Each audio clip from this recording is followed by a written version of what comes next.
За 7 дней побывать на 29 спектаклях. Театры тюркских народов встречаются в Казани на фестивале «Наурус». Жители и гости столицы смогут познакомиться с постановками и культурой Турции, Казахстана, Кыргызстана, Азербайджана и других стран. Зарина Ахметова погрузилась в мир театра. Татары и башкиры, азербайджанцы и узбеки, чуваши и тувинцы. И все в Казани. Каждый привез с собой кусочек истории и традиций своего народа. Из Тувы – чадаган. Это означает тувинский национальный инструмент, где рождение этого инструмента. И очень такая история, что наш народный писатель Александр Даржай, он написал этот спектакль. Из Чувашии приехали с голубкой. Историю о двух сестрах зрители смотрели в наушниках. Весь спектакль на чувашском. В этом спектакле мы использовали не традиционные чувашские костюмы. Они очень стилизованные. Наши театры, они должны не копировать драматический театр, а должно быть свое лицо театра кукол. Очень много там танцев, плясов, вот этой музыки, все интересно было очень. Вот этот национальный эпос мне очень показался интересным.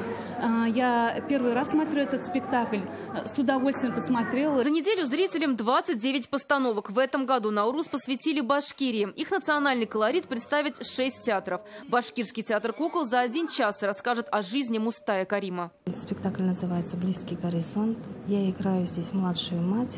Младшая мать на протяжении всей своей жизни, хотя и она родила, она этот цвет дала Мустая, она не может встречаться со своим сыном. Объединяют все театры не только тюркское происхождение, но и проблемы – сохранить родной язык, национальную культуру и обычаи.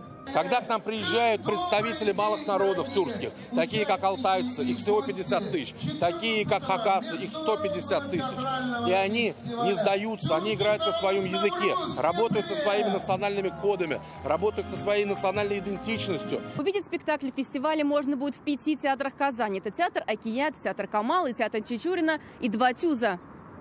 А в последний день площадкой фестиваля станет набережное озеро Кабан. Здесь представят оперу «Тюляк», увидеть которую сможет любой желающий. Зарина Ахметова, Ринат Сафин, ТНВ, Казань. И в эти минуты Зарина Ахметова находится в Камаловском театре, точнее на спектакле «Чагадан». Его в Казань привез Национальный театр Республики Тыва. Это одна из самых масштабных постановок театрального форума. Участвует больше 60 человек.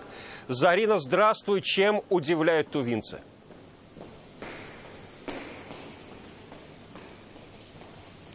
Да, Алексей, сегодня перед публикой предстала не просто постановка, а настоящий тувинский мюзикл. Его уникальность в том, что вся музыка живая, исполняется прямо на сцене. В составе труппы более 50 человек, и половину из нее составляет оркестр. Ну а сам спектакль – это история создания тувинского инструмента чадаган. Он основан на древней легенде. Кроме того, это история о любви, о материнской любви, которая просыпается именно под звуки национального инструмента. Как рассказали нам артисты, самой сложной частью подготовки для них была вокальная часть. Перед началом спектакля нам немножко удалось пообщаться с главной героиней, поэтому давайте послушаем, что она сказала. Я играю в спектакле «Чадаган» Ангчи, девочку Ангчи. Уже мы 2 года назад, у нас была премьера в республике, и первый раз, вот уже второй считается, да, после Уфы у нас выезд. Но я напомню, что фестиваль «Наурус» продлится до 8 июня. На казанской сцене еще представят коллективы из Азербайджана, Узбекистана и Турции. Поэтому на этом у нас еще много чего интересного ожидает. На этом у меня все. Алексей. Спасибо, Зарина. Это было прямое включение с фестиваля «Наурус» из Камаловского театра. И пока это все. Больше новостей в нашем